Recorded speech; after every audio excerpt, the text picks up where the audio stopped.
Incredible!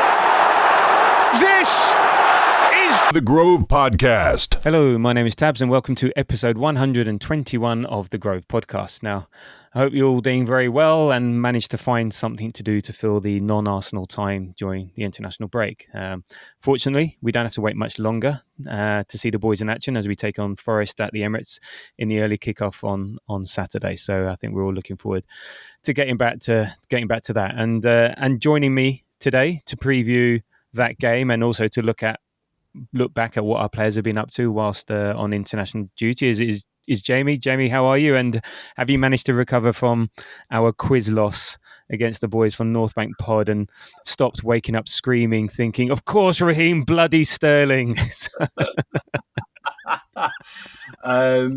Yeah, I mean, to be honest, I mainly just cursed that because it's reminded me that Raheem Sterling was here. Yes. I'd very much blanked it out from the mind. It was something that I'd let go of, that, you know, I'd found a zen-like state of mind where I no longer remembered the sight of Raheem Sterling just somehow being Raheem's, like, just being a shadow of himself for us.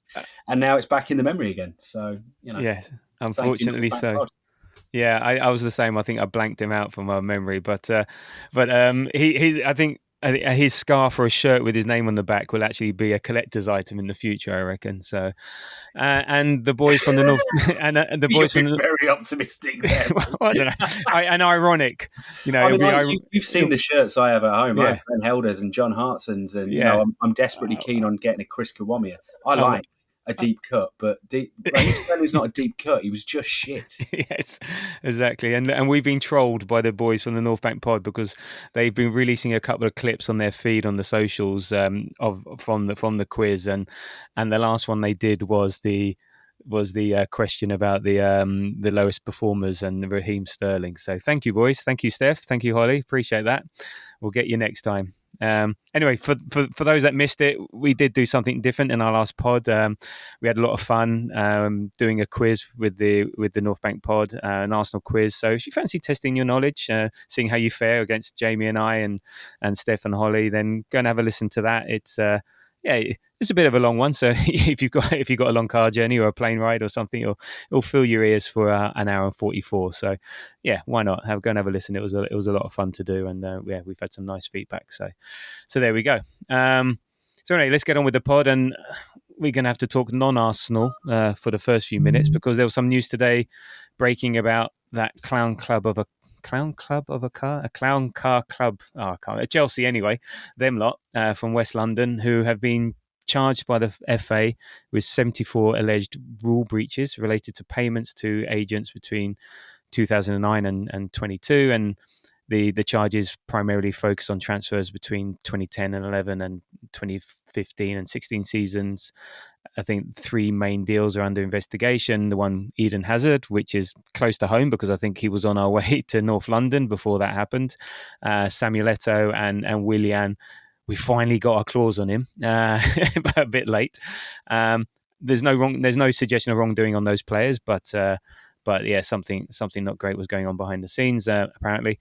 It also goes on to say that this was identified and reported during the takeover from Abramovich by the current owners, Bowley and Clearlake. And so they're saying it's got nothing to do with them, and they've been really helpful and transparent during the investigations. So Jamie, as our resident contracts and finance expert, what are your thoughts on this? What punishment do you think they'll get, and what punishment should they get? Absolutely not a bloody clue is the complete answer, to be honest. I mean, I really liked the reaction that somebody had in our WhatsApp group that suggested that it would be 6-point deduction from Everton, which I thought genuinely... yes. And how much will Everton be punished? Rolled about the floor on that one. That was absolutely superb. Of course. But yeah, I don't know. It's a bit of an interesting one, isn't it? Like it's not in any way surprising. There is a weird thing where you do feel a bit sorry for the owners that are left behind afterwards to deal with the accountancy that occurred during somebody else's tenure. But then given what those owners have done, all of that just turns to Schadenfreude instead, doesn't it? So yeah, it's an interesting situation, load of charges. And I think for the likes of agents fees, we have seen a couple of clubs charged before, and but I can't think of any kind of precedent that we've seen, and certainly not of this number of them. So yeah, No. it's going to be fascinating to see how it plays out over the next 17 years. Yeah, well, yeah, exactly. How quickly? I mean, I think Chelsea have until the 19th of September to respond, so they've got like a week. And sorry, I've just reread what I've just said there. 74 alleged charges, and obviously there were 3 deals that formed part of the investigation, but 74, like, they're in competition with City and they're still falling behind on that level as well. But I mean, look. For me, I reckon it's likely to be a fine, slap on the wrist, which would be disappointing. Um, just some say because it's not related, as you said, it's not related to the current owners, and they've been ever so helpful and transparent, and they shouldn't be so severely punished. But for me, it's the club should be punished, irrespective of who the owners, because it's the club that benefited, not the owners. You could have chosen not to buy the club, even with knowing that these were the charges, or knowing that this happened. So I'm not buying that, and they're saying they're being transparent. Well, it's an investigation, so why wouldn't you be transparent? So, yeah, but we all know how this ends up. As you said, it's going to take forever. But, maybe not so much because they've admitted it and all the rest of it, but likely be a fine and away you go. And look, this isn't the first time. Chelsea were fined in 2023 8.6 million by UEFA for submitting incomplete financial information. So, again. And they had the transfer ban. Yeah. We might forget that as well, but that was a thing, wasn't it? Which was essentially the only reason that Frank Lampard got the job for a year, right? Yeah, no, exactly. So Can't look, sign anyone. We're probably going to have a shite season. Put Frankie in charge. The fans will stay on side with us if we do that. That was basically what happened with Fat Franks in yeah, wasn't it? Really. Exactly. So a fine. It'll still be a substantial fine, but looking at the way they spend money and what they do, I don't think it will account for much. And let's see. So fingers crossed, maybe for something more, maybe something decent. And and our thoughts and prayers are with the Everton fan base. And look, it's no surprise that these allegations are happening against that club. And anyway, it is what it is. And that's enough talking about Chelsea on an Arsenal podcast. So let's move on. So the international break number 1 after only 3 weeks. And miracle upon miracle, we don't have any new injuries to report, which is... I think that's the best result to come out of this. I think, but also I think it was a decent break for us. I think it came at a good time. An extra few weeks for those injured players to recover. I think plus there's some players that are looking to find fitness, find form. So I think actually, as international breaks go, I think it's one of the better ones we've had in recent years. And Jamie, I know how much of a lover of the international scene you are and international breaks. So much so that you actually didn't know it was happening. How much attention have you paid to it, and what was your favourite moment? I paid a little bit of attention this time, actually, because it was kind of fun to watch some of the Arsenal lads this time. I very much took note of Mikel Moreno's hat-trick. That was something that encouraged me to go and Google Mikel Moreno hat-trick and then watch all of his goals, and that was great. So that's definitely the highlight for me was Mikel Moreno's hat-trick. But I even went so far as to watch England beating Serbia because I heard about Madueke's goal, and again, I didn't watch it live. I'm not. You're not sick. Yeah, you're not that bored. Scotland. But also, for context, I was quite keen you're not Scott. to watch Scotland. Well, yeah, exactly. For context, you're Scottish and I'm Italian, so it's not exactly primary objective to watch England play unless it's sort of there in the background. Not particularly in the first place, but even then, I would generally prefer it to watch than Scotland the majority of the time because watching Scotland under Steve Clarke is just absolute dross, and their games went exactly as I imagined. Which also included, I think, Kieran Tierney getting injured too, which again, we might not have lost anybody, but if we'd still had Kieran Tierney, we would have been talking about losing him yet again. You can take Tierney out of Arsenal, but you can't take Arsenal out of Tierney. That's all I can say. But no, I think actually the overwhelming positivity in general around a lot of our players was actually the nice thing. Moreno's hat trick is great, really genuinely fun to watch, and interesting for what he might offer for us. as well in a potentially different role to the one that we might have envisaged for him when he first came in. On top of that, Madueke's goal was quite fun. Declan Rice getting an assist. Odegaard, I hear, beat up on some children in Europe. See the Moldova or Andover, it ends in A and they're shite. It was Moldova, 11-1. That was the one. It's nice to see. I took a little bit of notice, and probably more than I have in a lot of international breaks.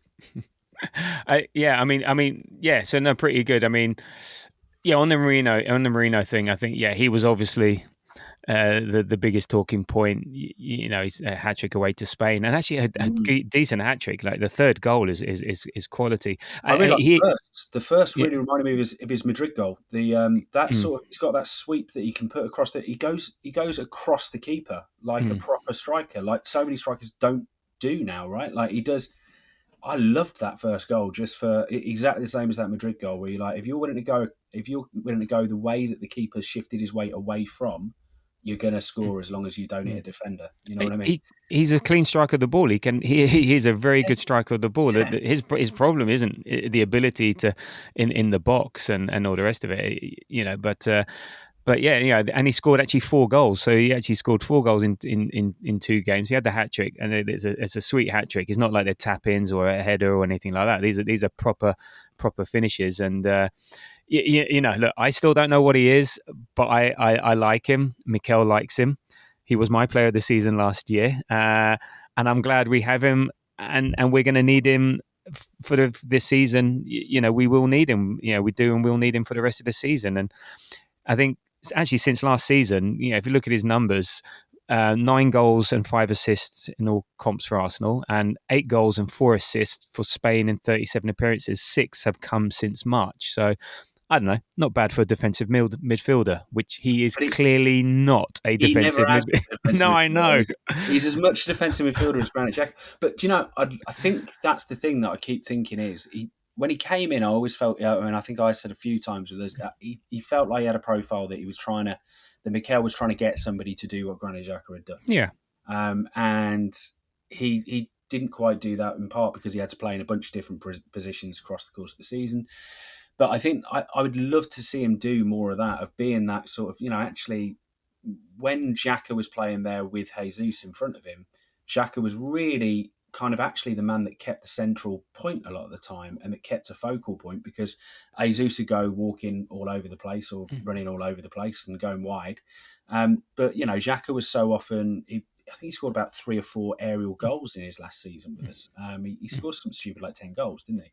But he was on the shoulder of defenders and being that kind of secondary striker almost. And that is what I'd love to see Moreno do, because I think he could do that well. Because I think, again, you don't necessarily need the pace that he completely lacks. You don't need the half turn that he completely lacks. I mean, Xhaka had a better half turn than him, which is saying something, But he does have very good technique. He really threatens the goal. He knows exactly what he's doing in those kind of positions. And I sort of want him to be, in those spaces.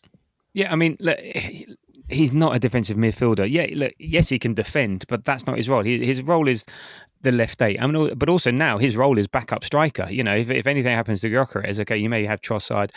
I can't see, Mikel moving Martinelli into the middle, even though he sort of did it a bit towards the end of last season, dovetailing Moreno and Martinelli. But he's just a tall, physical, dual monster, trademark, who crashes the box, who's got a decent finisher on him. He can head the ball, but just because he's not creative doesn't mean he's defensive. He offers us something different. I mean, against Liverpool, he was, I rewatched the sort of first half of the Liverpool game, and he was leading the press in Odegaard's absence. He is an off the ball player.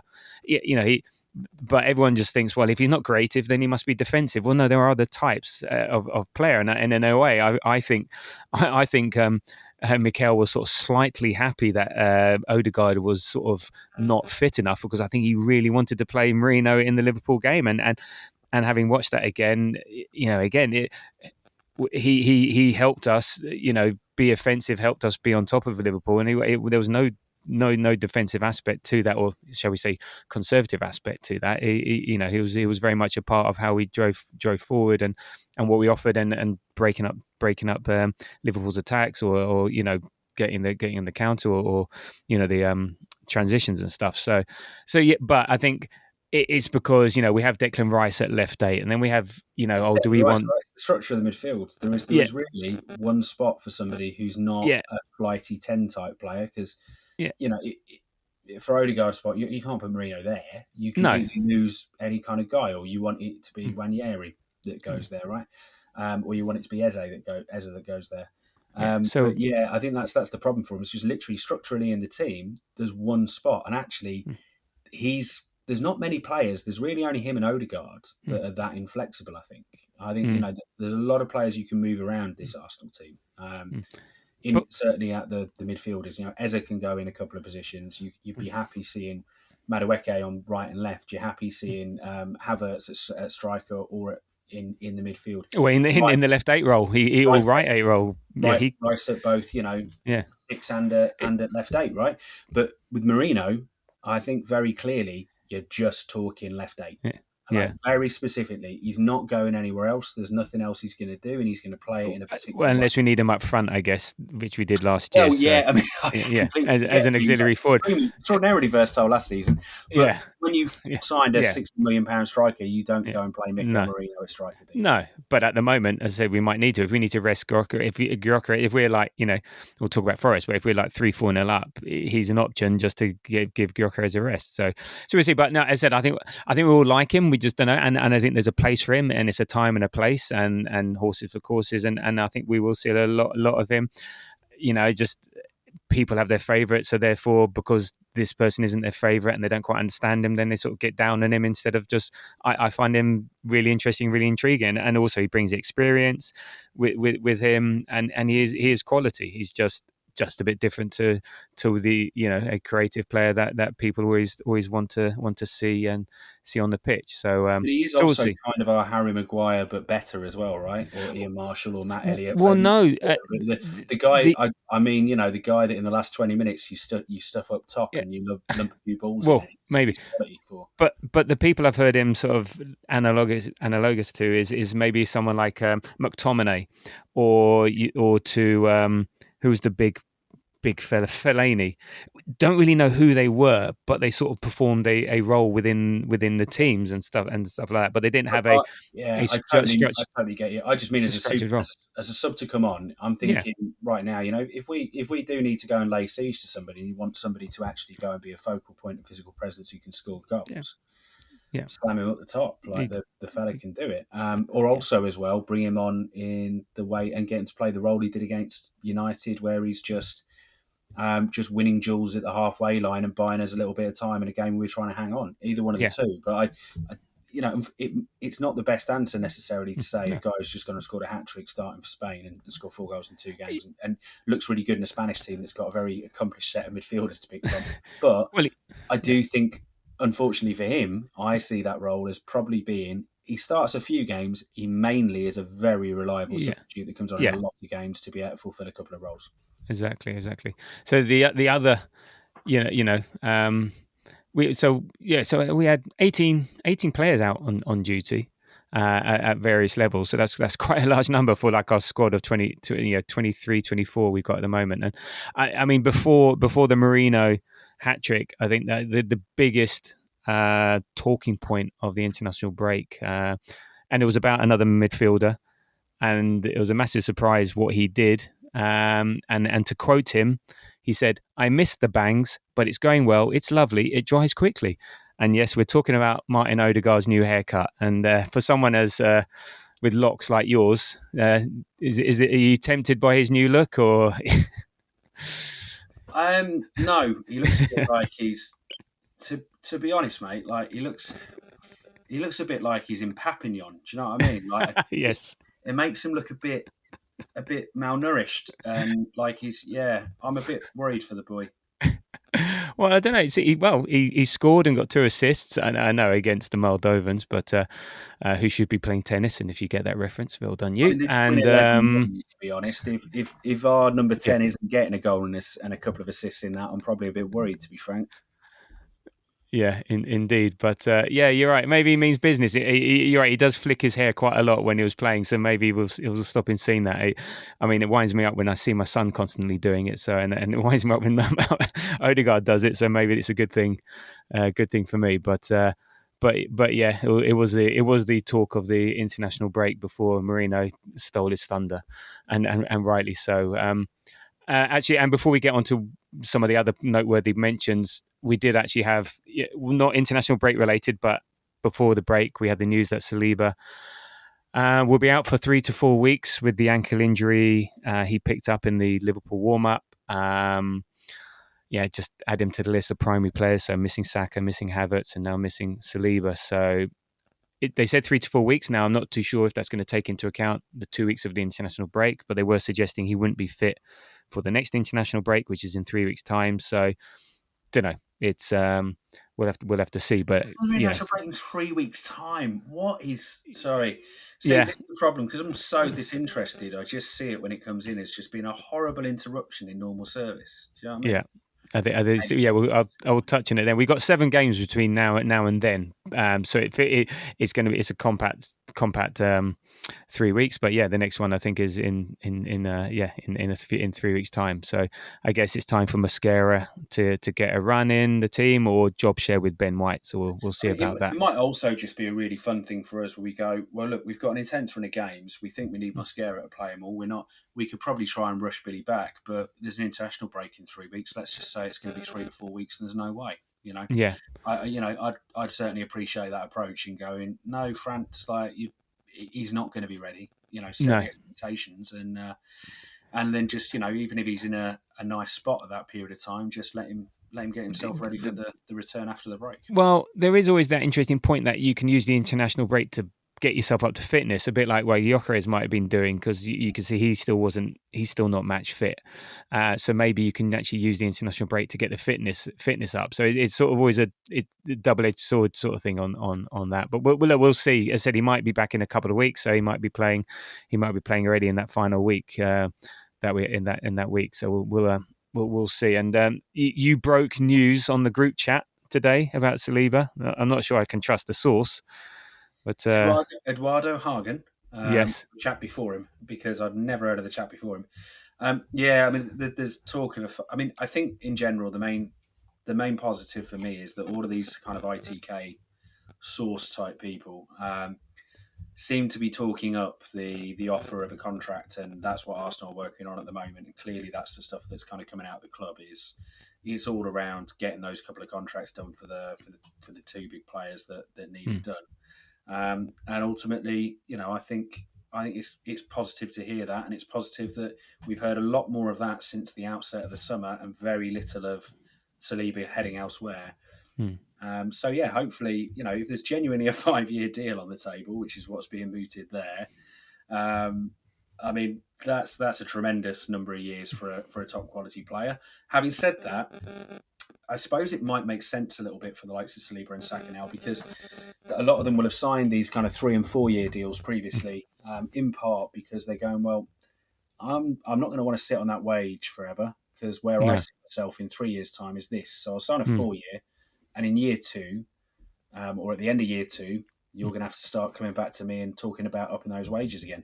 And I think actually for where the two of them are heading now, they're heading into that territory where actually you're now going to get the big bucks, the very, very big bucks. Not that they weren't on big bucks, but more, okay, we're now going to pay you the money that you would get at a Real Madrid. And therefore, if you're more likely as a player to commit to the 5 years then, because you're also getting that little bit longer in the tooth. You're starting to pick up those few injuries. You're feeling that bit more fragile, and you probably go, you know what? Yep, let's do a 5-year at £300,000 a week, and be quite happy that I know how much I'm going to get over those 5 years, and be incredibly rich off the back of it. And if that's the case, then fair play. And I like the fact that the club's got the confidence to go out and do it, because it makes perfect sense, right? No, and I like that explanation about the wages thing, and that's maybe why they maybe go for shorter contracts, because of the fact that, like, okay, look, where I see myself and project myself, fine, is where I am now, and you're going to want me for now, but you're going to be wanting to pay me more in the future. So I think that makes sense. And It's all I mean, leverage, isn't it? leverage at Yeah, their side and risk at yeah, our side, and maybe even not so much the last Saka deal that he signed, but the first one that he signed. You could also see there's still risk there because we gave him a massive, big old raise, and you don't know how that's going to carry out. He was still only really a year into his first team progression or whatever. Similarly with Saliba's last deal, it was still only really like 1 year that he'd done, etc. yeah, So, but now, there's so little risk from the club side aside from the unforeseen. It's act of God territory of a yeah. massive, terrible injury, and also at the Saliba end as well.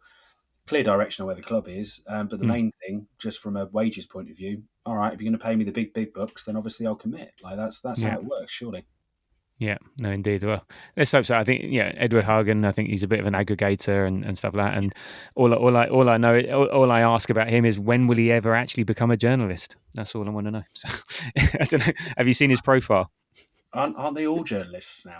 Is that No, not but it? Are we the reason why that's a joke is because all it says, his profile always says future journalist. future journalist? Okay. Yes, so that's either a journalist about futures, which I think is a financial thing, or he's planning to become a journalist at some point. But since I've known him for about 3-4 years, he's always said future journalist. But anyway, let's see. So let's see. Right. What else? Well, then noteworthy stuff. So you mentioned Madueke. I think he seemed to be England's best performer over the two breaks, the two games. He scored his first goal for England. Against Serbia, and it was a really nice goal, really well taken. It was a nice move, but his part in it towards the end, the way he took it, ran past the player, ran inside. We want that's the sort of thing we want to see him doing for Arsenal, and even got people like saying, Saka, which let's not get carried away now, and he also. The one thing I will say about that, just very, very quickly, I'm not averse to the idea that that Madueke, if he's that good, could go right and Saka left even, which is not he's way away from that at the moment. I just mean in the realm of futures, like let's not forget you can potentially Yeah. change other players too if Yeah, they no, run one place. that would be very interesting to see it happen during a game. See if they swap over. Who knows if they're both playing? So that would be quite an interesting But thing. no, lovely performance. I watched a fair bit of those highlights just for him. Really, I just Yeah, kept skipping to anywhere that I could see him, and he just looks super threatening. And like yeah. there's something about him at the moment where it feels like maybe we're getting a better version than what Chelsea dealt with towards the end when there wasn't confidence all the time and he was in and out of the team and so on. And maybe if he gets a run with us, he really does, come out. The environment matters. The environment matters, and maybe he's like happy here, and look, his metrics were always trending in the right direction. There was a player there, so and that's what wound me up about all the stuff. And we have to stop sticking two fingers up at people who like dissed that move because we were all over that one. And it's But still only a few games. It's still only a few games. You've got no, I know, but you can sort of see it. You look at it and you go, "This is what we've needed." That's the thing that I keep thinking with is there's a real directness to him that it feels like we only really got out of one player for a long time, and if we can get it out of two, fantastic because we have needed that. What I keep hearing and the positivity around him and look at the way he performed for England. So he's sort of ready to take off. We might have just bought him just at the right time, and if he carries on doing what he's doing, obviously he's got to prove himself and get the numbers, get the assists, get the goals.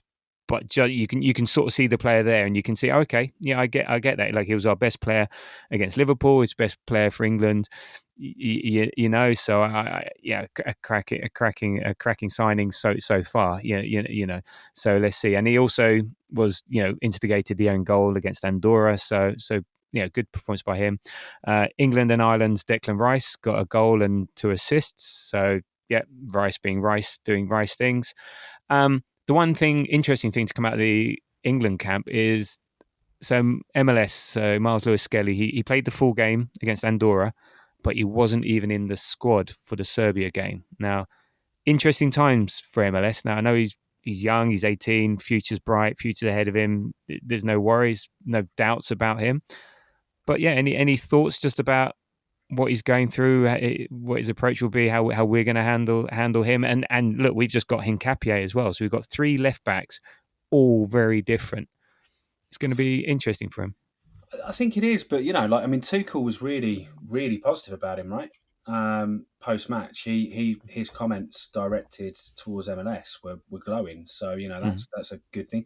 I think probably he's trying to try different things because, in particular, like we've got, MLS comes in a particular mould. as a left back. He comes very much as that inverting left back, whereas it was Lewis Hall that played in the other game, wasn't it? Um, or Livramento. I can't remember. Maybe Lewis. Yeah, Yeah, somebody. yeah, somebody. both Livramento and Lewis Hall both Yeah. play. Who are the other two? I think they're mainly in the frame, right? Both of them play a very different game to Miles Lewis Skelly. Both of them are more traditional fullbacks, kind of up and down in a lot of ways.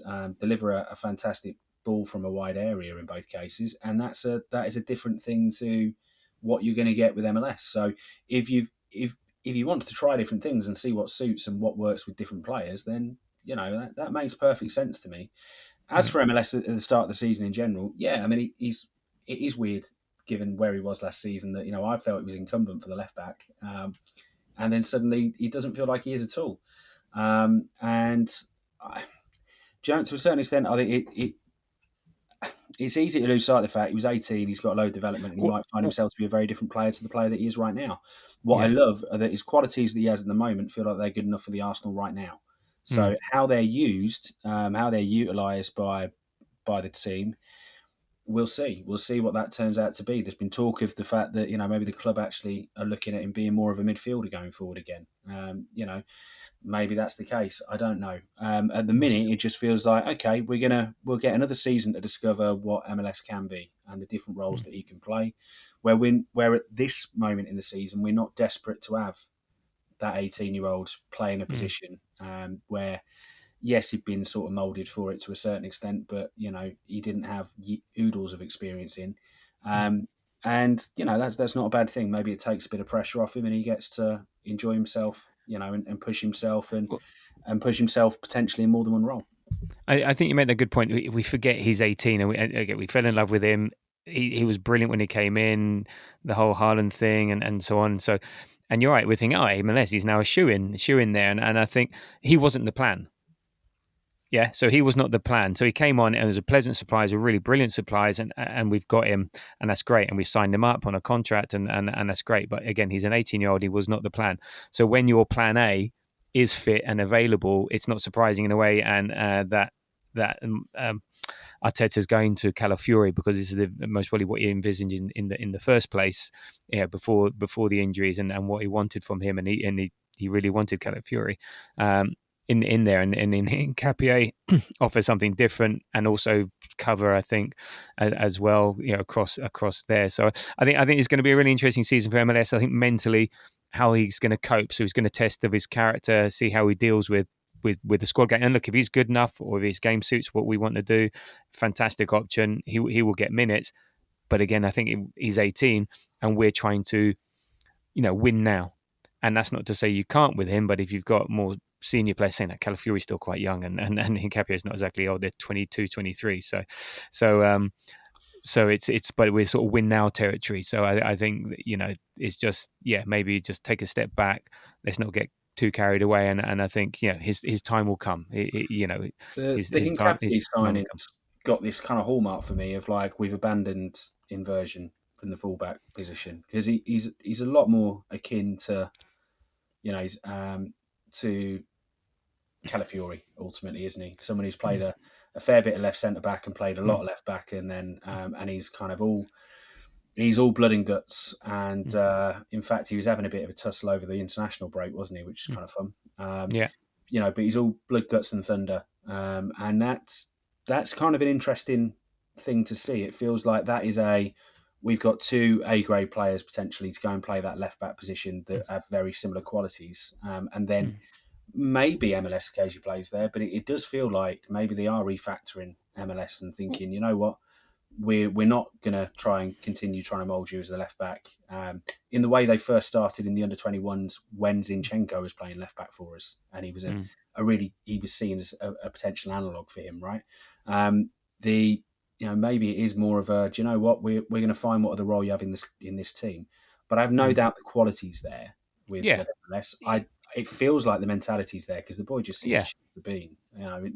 He's never had an issue stepping up and taking on pressure. So, I'm really quite interested to see what that's going to play out as for him over the course of the season. But I would at this point say, if you made me bet, I would bet that he plays a hell of a lot more share of minutes outside of left back than he did last season. Whether that's going Okay. to be the majority of his minutes, I don't know.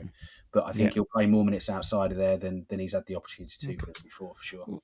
I mean, and that thing on maybe the inversion thing is like, well, if you were to say, "Oh, how do Arsenal play?" Oh, they invert the left back, and it's been like that since Zinchenko, which changed our world, and now everyone knows that's what we do. So Arteta said himself he wants us to be unpredictable. So in a way, bringing in Hincapié, bringing in Calafiori, they will be a bit more unpredictable. Having that option, so no, we can then choose between 2 or 3 different styles, between them. So I think that's where we want to go. So I think that's a good thing, because up until all of last year, how Arsenal going to play? Well, everyone knows. We know, he knows, the opposition know, everyone, the analysts, everyone knows. So I think it gives us something different. The Hencapié signing gives us something different. I mean, I watched, again the clips of his game against Argentina, and he just looks big, strong, fast. Good tackler. So yeah, I'm excited to see what he can do as well. We've got so many great, exciting players. Unfortunately, only 11 of them can play. You want to see them all though, because I love him. Oh shit, I love him. Oh. Yeah, it's like picking your favorite child. Which Coming to the Premier League in 2026, it's Powerball. All 25 players in the squad, all of them, all at one time. Exactly. So I think we're in an exciting and very interesting times to be Arsenal, and to be an Arsenal fan, and another exciting player, Mosquera. Again, I think he went with the under 21s, but and then there was a bit of a, I think, he wasn't picked for the under 21 squad or the under 21 game, and I think that's because he was promoted to training with the senior squad, so therefore he didn't play with the under 21. So it wasn't an injury scare. I think it was just because he was training with the senior squad. But yeah, so he's obviously being recognised by the the powers that be at Spain, and that's pretty good recognition. Nelly and Big G, I think they played the first game for Brazil, but were on the bench for the Tuesday evening, Wednesday morning game. So other than the long haul flight, they shouldn't be too fatigued. So that's always good that they're not going onto that flight having been kicked left, right, and centre. So I've seen some there we great go. videos of Nelly. Have you? Huh?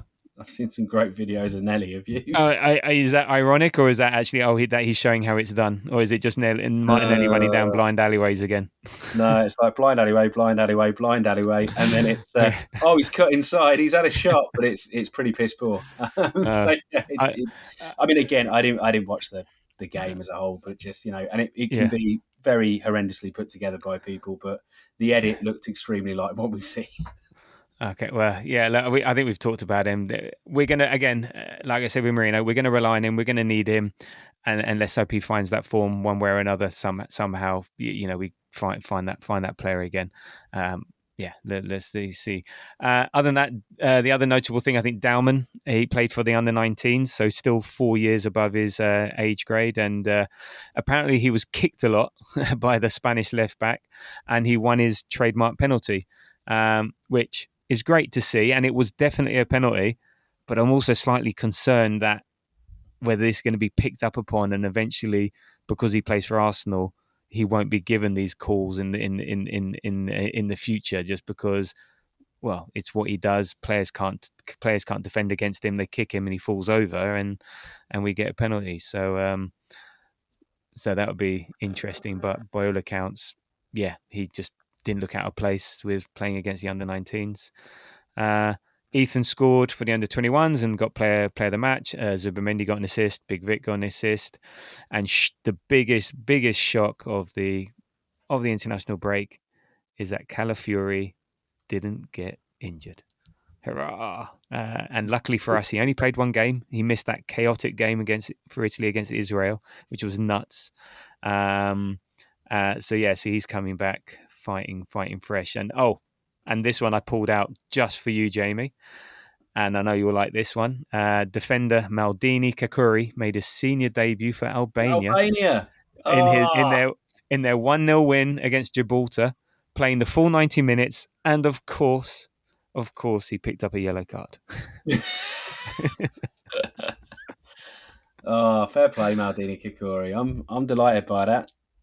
Yes, I knew you would be. I knew you would be. So yeah, good on him. Good on him. So look, we know playing international football and World Cup qualifiers against various minnows and what isn't is different to the Prem, and it's slower and less intense. Yeah, other than South America, and you have more space, so you got to take the performance with a pinch of salt. But for me, I think it's nice.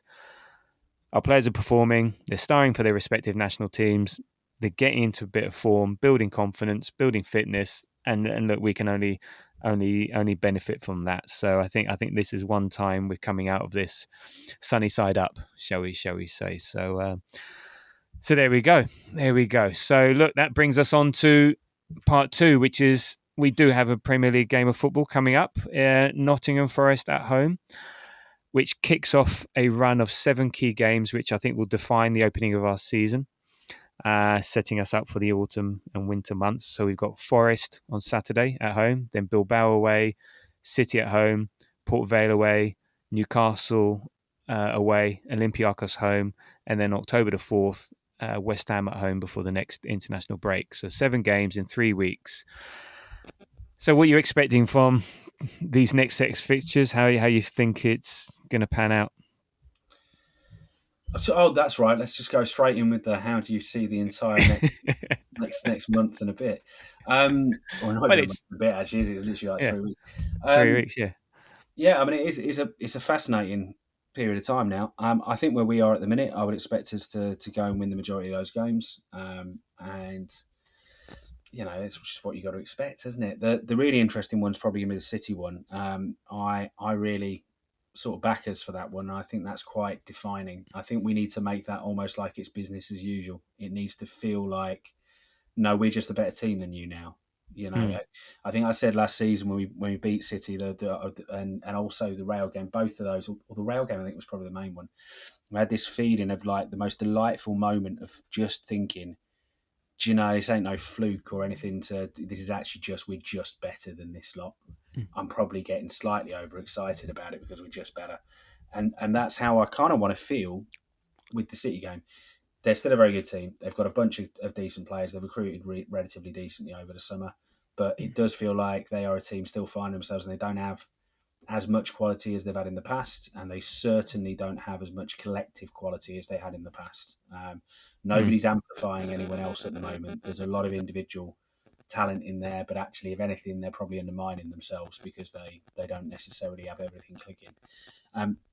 So yeah, that's kind of I'm mainly interested in that game. Yeah. As for the first upcoming one, Forest, I think we'll dance on the grave of Brian Clough, frankly. We'll get to that. We'll get to that in a minute. I mean, for these games, the one I'm most intrigued in and will show who we are in a way is the Newcastle away game. Can we go up there? Are we going to be just again bullied again, or can we stand up for us? Not that we don't stand up for ourselves, but can we come away with 3 points from that game? I'm more concerned about that game than the City game. It feels like that game feels like Liverpool was many years ago. You know, when Liverpool weren't winning things, and it felt like whenever we played them, there was this sort of this. And actually, I'll probably talk not during the time where we were winning absolutely everything either, because actually we turned them over like a right kipper a fair few times, especially like Jamie Carragher used to have mares about it, didn't he? But kind of pre-Henry, going back to the kind of Robbie Fowler years of Liverpool, there's that thing where they kept turning us over all the time, even when they were shite, even when they were Graham Souness, even when they were Roy Evans managed and stuff like that. It just felt like it was an impossible game for us to win, and they would score a few goals and make us look like muppets. And it has had that thing about it, hasn't it? It's had that bit about it where there's a real niggle there, and it's hard to entirely put your finger on because it ain't a local one. It's not actually been a table one for a few years now. It was for one season, but one season only, right? Since then, we've been comfortably ahead of them. But the niggle is just, there is something about that game that gets them playing their best. And hasn't had us playing our best and gets us playing inside ourselves. So I do. I look forward to the City game and what that means, but the Newcastle game actually is the one I don't look forward to because no, I'm not. I've got I'm not looking forward to it. I don't like going to St James's. I haven't liked No. that for a bunch of years now. But I just want to see if we can come away with the 3 points, and I think we'll need them. I mean, we're lucky we got Port Vale beforehand, Olympiacos at home afterwards, so we're okay in terms of and again the same with City. We got Port Vale afterwards, Bilbao away beforehand. So what's also going to be interesting about this run of games is how we will rotate the squad, because this is it. We've now got this deep squad. Okay, Bar, Havertz, Saka, and Saliba.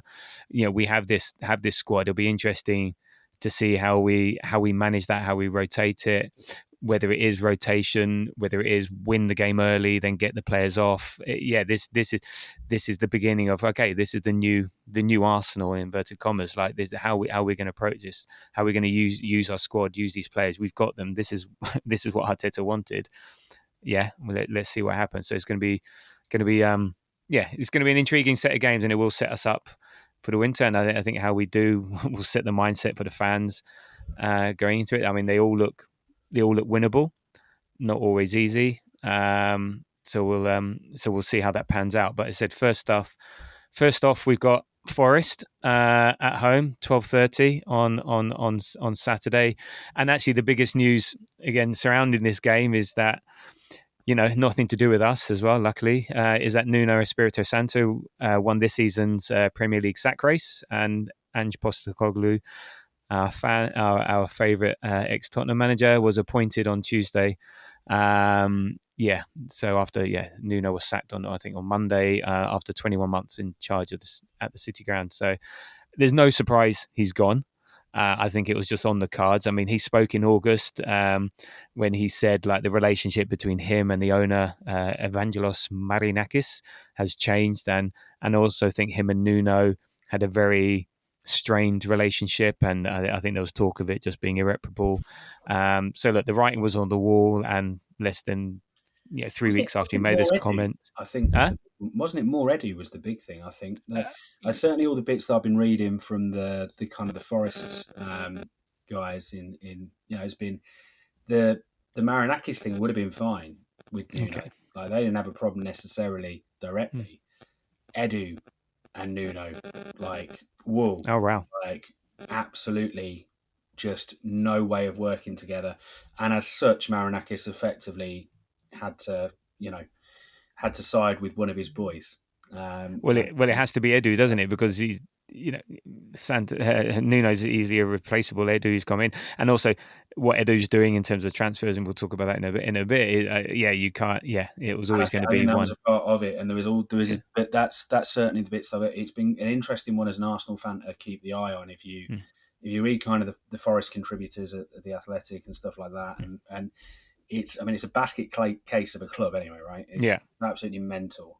But it's certainly from the sounds of it, Eddie's ruffled, did not get on very well there. And yeah, it's a bit of an interesting little one. I wouldn't have thought that of Edu necessarily, but we'll see. I mean, it seems like all ex-Arsenal are doing great jobs. So where they do at Forest, and then Vinay at Tottenham. So let's see. So and look, we've got Big Ange who steps in. And now for me, and I think for a lot of people, stylistically, he's a bit of an odd choice of a manager.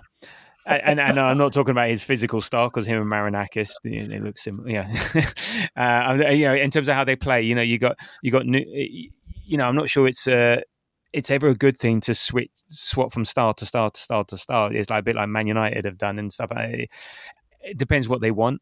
But you're going from a pacey counter-attacking team that Nuno set up, that to a team that tries to play possession-based football with a very high, defensive line. So I don't know. They're very chalk and cheesy from that point of view.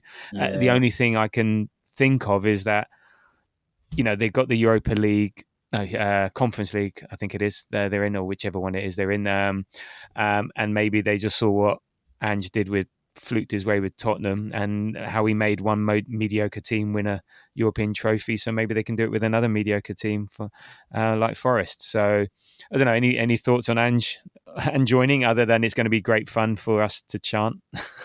I think it's a super interesting appointment for exactly the kind of reasons that you've alluded to.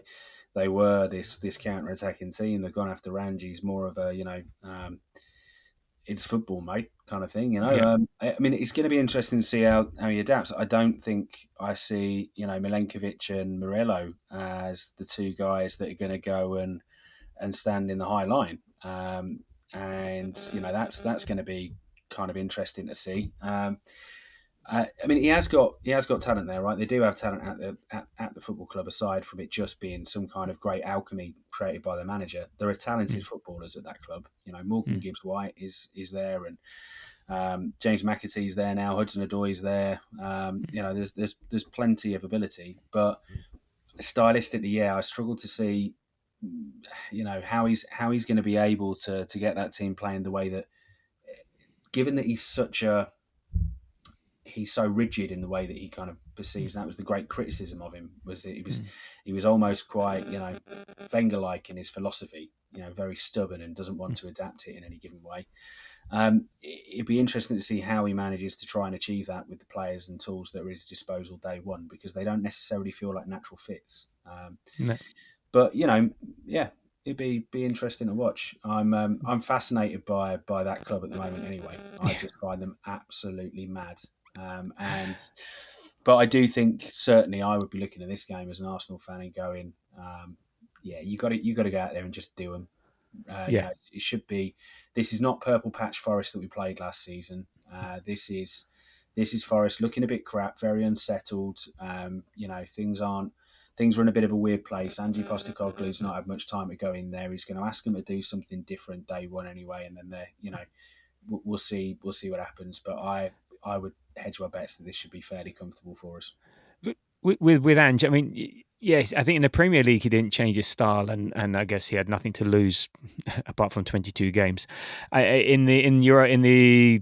In Europe, they did change a bit. They did go a bit more defensive, and I think that's the reason why they managed to get through and win, because he did change that philosophy a little bit. So maybe that's what Forest seeing him. But and in terms of last season, they lucked their way into seventh eventually. I mean, they just basically relied on their sort of first 13 games where they were sort of scoring at 1.56 points per game.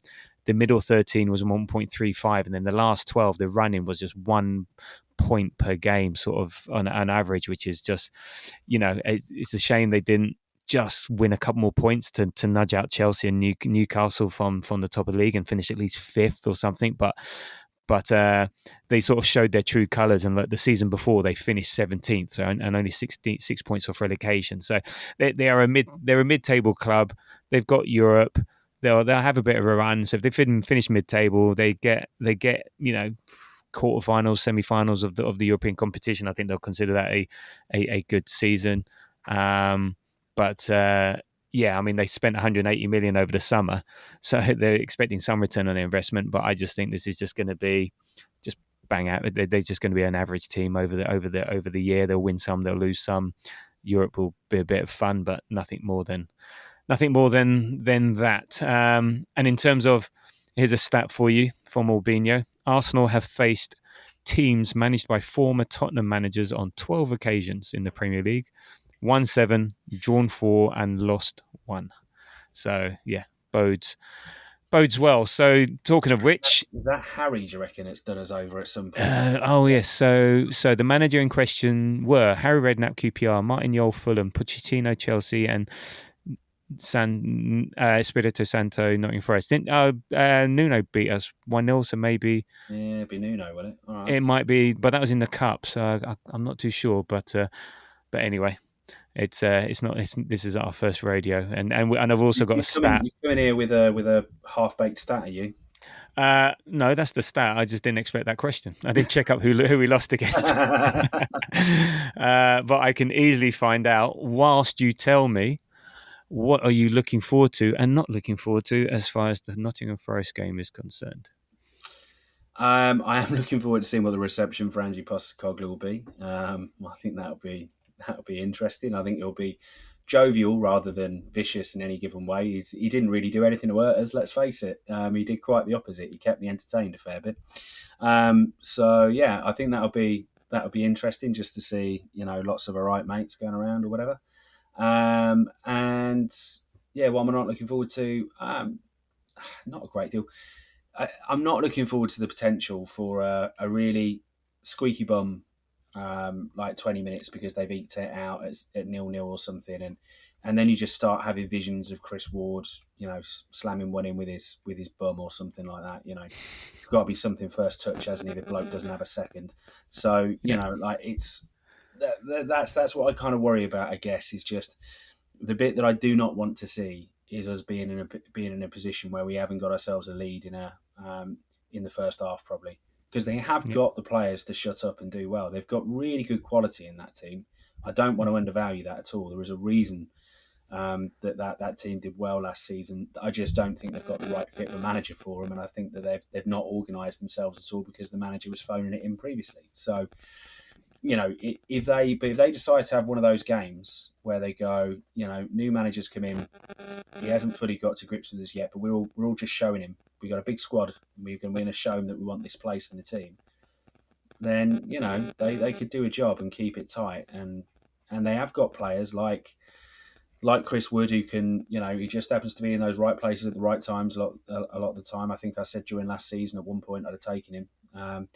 Or a little bit of magic out of Morgan Gibbs-White, who's a superb footballer, or what's the name of the lad who used to be at Chelsea, Callum Hudson-Odoi. Those kind of guys, they can come up with something. So I think we just need to be really confident, go out there and get a goal under our belt nice and early, and probably be quite aggressive in trying to control the game. Yeah, I mean, you were talking about their players. So they've pretty much had the same lineup for the first 3 games of the season, which actually their opening to the season has been, I think, they beat Brentford. I think it was 3-1 at home, and then drew with Palace away, and then lost against and West Ham were woeful up until this point. Yeah. They lost 3-0 at home to West Ham. So 1-1 drawn, 1 lost, 1. So And I mean, they'd have probably been looking at those 3 games and going, well, licking your lips, right? Because you're going, Brentford have lost bloody everybody. One of them was just not playing. Who's now gone off to Newcastle, hasn't he, Visser? You've got, Crystal Palace, who obviously are sort of awaiting losing a couple of people, haven't really brought anybody in. They're in a bit of a weird spot. And, obviously a bit of niggle there as well between the 2 clubs. And then, as you say, the last match, I mean, flabbergasted because West Ham are meant to be an absolute shower and a mockery, and the most likely of last season's Premier League teams to go down. And I mean, I was absolutely shocked with that. That was very, very surprising. Yeah, I think everyone was, and so look, they got a decent goalkeeper in Sells, and then they got Aina, who I think is better going forward than defending. You're right. You had Milankovic and Murillo, who are fairly solid but not very pacey. Neko Williams, and then Sangare, Hudson-Odoi, Gibbs-White, and Elliot Anderson, who played for England and seemed to be doing a decent job for England. He played for England in the internationals. That was actually one of my lowlights of the international weekend. Was I saw a bit of Elliot Anderson playing very, very well, and he. I don't know if you know, but Elliot Anderson was we were hoping he was going to play for Scotland. Oh, right. Is he England and Scotland's Elliot Anderson? Well, he's one of them, and he's so far north that he could go across either border. But I think he did actually play for one of the age groups at one point. He's when he was a winger rather than a centre midfielder. But he was thought of as being a really highly rated talent for Scotland at some point. It's a bit of a Declan Rice situation, but not quite as bad. And then they got Dan and Doy. He looks again, so you're right. They've got some good players, but how will Ange set them up as a team? New manager in. They've had 13 players that go in international duty. In terms of sub, you said right. McAtee's on the bench. He's played a couple of games. Yates, Amari Hutchinson, formerly of this parish, Jota Silva, but I think he's off to Turkey. So let's see. In terms of their team, let's see. But it seems to be fairly consistent.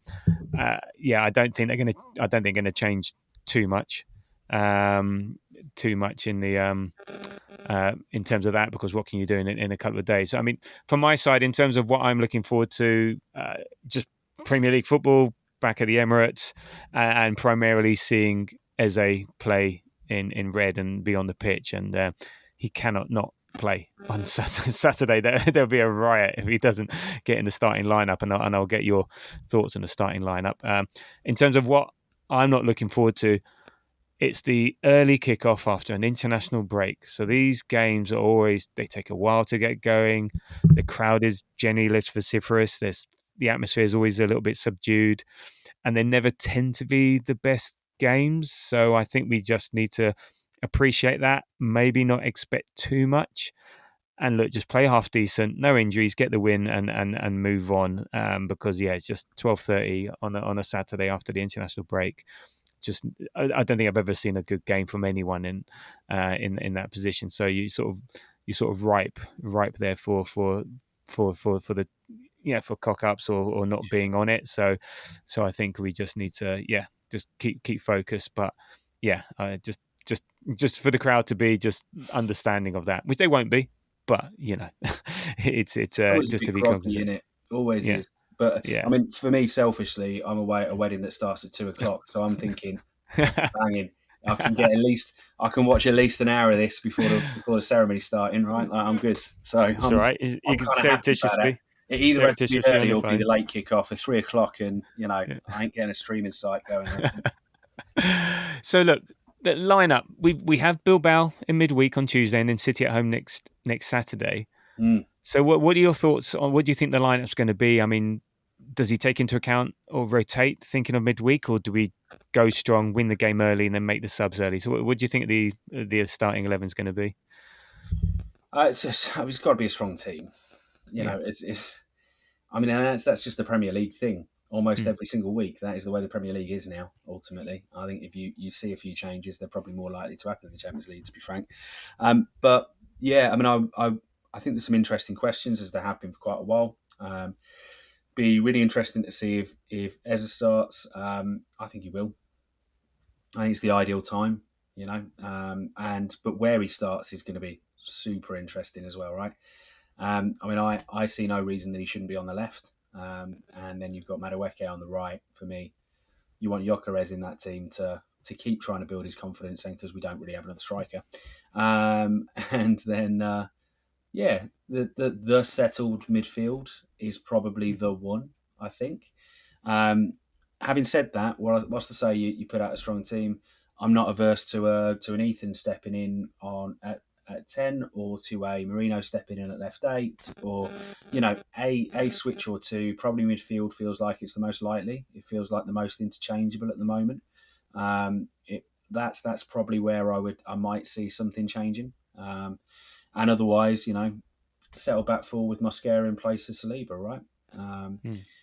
Which I do look forward to seeing as well. I think, if I think about the players that I'm looking forward to seeing the performances of, another Mosquera game I think is going to be interesting. He's up against a super wily centre forward in Chris Wood.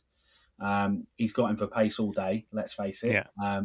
But it's that usual thing with Chris Wood. Don't let him have his first touch, because if you make him play back to goal, he's crap. If you make him run a channel, he's crap. But if you let him dominate you, he's very good at doing that, at being able to just get himself those couple of yards or that bit of power that he needs to burst through and get himself a goal. So I think that's a really interesting one for me, is just to watch whether Chris Wood, being as wily as he is going to try and pick on him, because he's not going to have Gabs. So he's going to probably look at Mosquera and see if he can get himself playing off him as much as possible.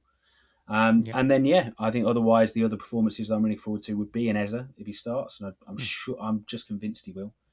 And then probably for me again, it's Victor Gyökeres. Can he keep kicking on? Yeah. I have the same team: Raya, Timber, Mosquera, Big G, Calafiori, Zubimendi, Rice, Odegaard, Madueke, Gyökeres, and Eze. I'll be very surprised if it isn't that. Maybe if it isn't that, then he's thinking Bilbao midweek, because we'll talk about that in the next pod. But that's still not the easiest of games. I think we should still have their number. But you're going away, first game in the Champions League, and all the rest of it. He wants to take that strong.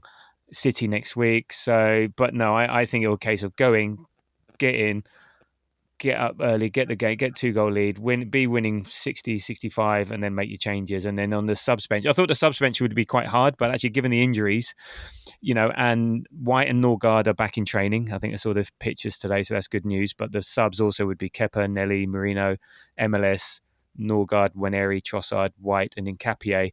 The only thing is Dowman doesn't get a seat. So whether he would take Norgard out for Dowman, but then you don't have any midfield on the bench, or you take Dowman for Trossard or Dowman from MLS. But I think I if think you, Dowman has to be on the bench at the moment, just even as cover, right? So you're gonna have you're gonna have. well, then who would you take off the bench? Because you can have 9. So you got Kepa, Nelly, Moreno, MLS, Norgard, Waneri, Trossard, White, Hincapié.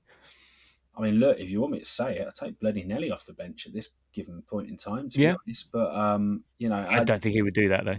I don't necessarily. But yeah, I suppose actually I kind of forget about kind of Trossard being there as well now, because he's not featured really, has he? But yeah, I mean, I wonder if he'll keep him in just because it, as our friends at the North Bank pod said, he's got a love affair with the 15-year-old, right?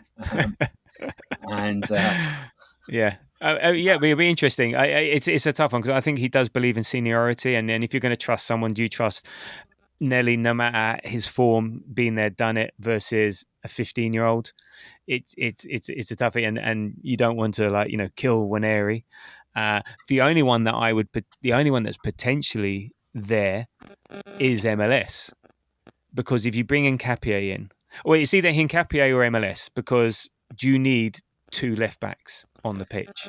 But with on there, MLS, and you he's got also covering more than one spot, isn't he? Because he is covering the midfield potentially as is well. he? Well, no, but that's what Norgard. Genuinely think That's what but that's what Norgard's for. So Norgard's covering Zubimendi. You got Marino covering Rice. You got Trossard covering Odegaard and up front, and Marino covering Odegaard up front. Nelly covering the flanks.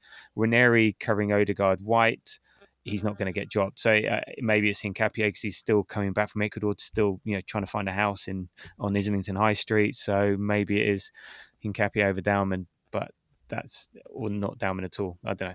Just but I think the fans would happily have Dowman over Nelly. I just don't think that's what Arteta would do. But yeah, we'll see. I mean, we are sitting here debating the bench against Nottingham Forest, aren't we? Yeah. So, No, but it's going to be an ongoing thing, and we're out with it. It's going to be an ongoing thing. When Saka and Havertz are back, right? I mean, Saka, Havertz, and Saliba.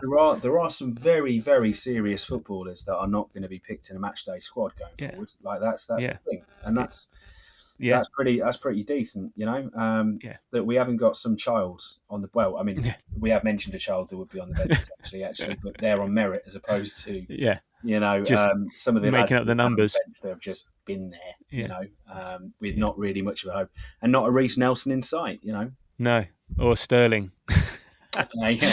Raheem Sterling. Okay, right. So look, so Forest back to Forest. They've been busy in the market. I said they spent 180 million. They've been shopping in Brazil. I think Edu and I can't remember the name, the agent. Kia Jarabchin, his good friend Kia Jarabchin. I think they've been doing business together. But look, I mean, they got Amari Hutchinson in, Dan Ndoye. I think he scored his first goal against Brentford. Interesting, Douglas Luiz. He hasn't played yet, so on loan from Juventus. And obviously Zinchenko's there on loan as well. So that was a thank you, Edu, for that. We appreciate that one. So it'll be interesting to see if the likes of Luiz or Zinchenko have a part to play. I mean, it would be hilarious seeing us play Zinchenko and then right, he's shit at left back. Let's get behind him. But that'll be interesting to see. But they've been busy. But yeah, it's just whether they can. I don't think they'll make too many changes. These players might just be on the bench, and in terms of who they lost, well, Elanga went to Newcastle, Danilo went to Botafogo. Oh no, yeah, went to Botafogo, and Matt Turner went to Lyon. So those are the sort of notable ones that we would know about. How's Matt Turner got a gig at Lyon? Like, honest to God, he was. I mean, 8 million as well. €8 million they sold him for. So it's like 8 million. Yeah. Jesus Christ. Yeah. Surely this. I'm sorry, that's got a money laundering written all over it. Well, I don't know his agent. I don't know who his agent is and what there is, but yeah, Edu's up to some. Edu's up to something. But shit going on there we go. But the amount of Brazilian flags, yeah, I mean, yeah, they bought 4 players from Botafogo. So they Jair Cunha, Jean Victor, and Cui Banho. Yeah, that's You also got Douglas that's Luiz as and well. Igor Jesus or Igor Jesus. And Sorry. they signed Douglas Luiz as well, which is a. Yeah, I know things didn't go brilliantly for him at Juve, but he- he was yeah, he's on loan. he's a Yeah, very, very, very good footballer. So I mean, I think there's a huge amount of talent there. I just think yeah, they should be there for the taking at the moment because I don't think yeah. they're modelled in a way that should play. Maximizing the returns on their players Yeah, and the investment. I So think it's going to be. I just don't think they'll get there yet. I think there's every chance. Maybe Postecoglou turns them into a good side, but it well, feels like maybe not in 2 days. not 2 days and Uh, uh, not with where they've been. But no, there's a hell of a lot of talent there, and they have just absolutely stockpiled like yeah. some really decent footballers. But they I'd love also to see lost. Amari Hutchinson They, get a bit of a game. Actually, that'd be fun, wouldn't it? but they also lost 3-0 to West Ham at home. So let's see. Anyway, look, we've got a decent record against them at home. Was it last year we won 3-0? Year before that we won 2-1, and the year before that it was 5-0. So that's sort of like 10-1 on aggregate to us. So Yeah. yeah. Look, we should be doing all right. I mean, they've got no injuries or suspensions to note, and we haven't mentioned the dreaded new manager bounce. And I've got this stat. I had this stat ready just in case you did mention it, and this will surprise some, I think, because everyone always calls it the dreaded new manager bounce. But Arsenal had won 6 and lost none of their previous 7 Premier League games. So they would have drawn one against teams who had a new manager in a position dugout before. Yeah, and the last time I think we lost was Sean Dyche in 2023. So no, no. So the last time we faced a new manager was Sean Dyche in 2023. So anyway, we haven't lost one. So this is from Albino. We haven't lost in the last 7 times we've played a new manager, and Well, everyone that's thinks normally that because the teams that tend to get new managers mid-season tend to be shite, don't they? So yeah. if you're a half decent team, I think statistically you're going to expect that. And But and the only time I remember the only new manager I remember ever facing is related to Forest, and I'm sure it was Ron Atkinson who went and sat in the wrong dugout. I don't know. That always yeah, sticks in my head. yeah, that was against us. Yeah, gee, must be about 1997, I don't, 98. that's the only new manager I can remember us ever facing because it was Forest and he sat in the wrong dugout, and this was at home as well. So Yeah. so there we go. So look, all right. Before we wrap up, what's your prediction? I'm going to go for a big, confident 3-0. 3-0. Okay. Well, I've gone West Ham for can do it. Why can't we? yeah. We should do indeed. I've gone 3-1. Don't know. Just don't know why 3-1. I was I'll stick with 3-1. Yeah, but we should win. We should win, and if we don't, then something's seriously wrong, and the crowd won't be happy. But and I don't think anyone will be happy. So there we go. Let's go. So okay. Well, look. Thank you, Jamie, for being here tonight, and I hope you get to see as much of the game as possible in your pew in the vestibules of the church that you'll be attending. I will certainly be trying. See how loud I can add the volume. Yeah, just ask yourself, what would Jesus do? And No there he goes. concerns about Jesus, so I just have total and utter concerns about my missus. Yeah, she'll smite you a lot harder. So there we go. So anyway, thank you again, and look, thank you for being here. And look, you can follow us on Threads, Blue Sky, X, Insta, TikTok, all the usual socials on at the Grove AFC. Our next show will be post Forest, pre Bilbao, and yeah, if you enjoy what you're listening to, please give us a like and a subscribe and all that. We really appreciate it. So again, thank you for being here. Thank you for listening. And as always, until the next time, come on, you Gunners.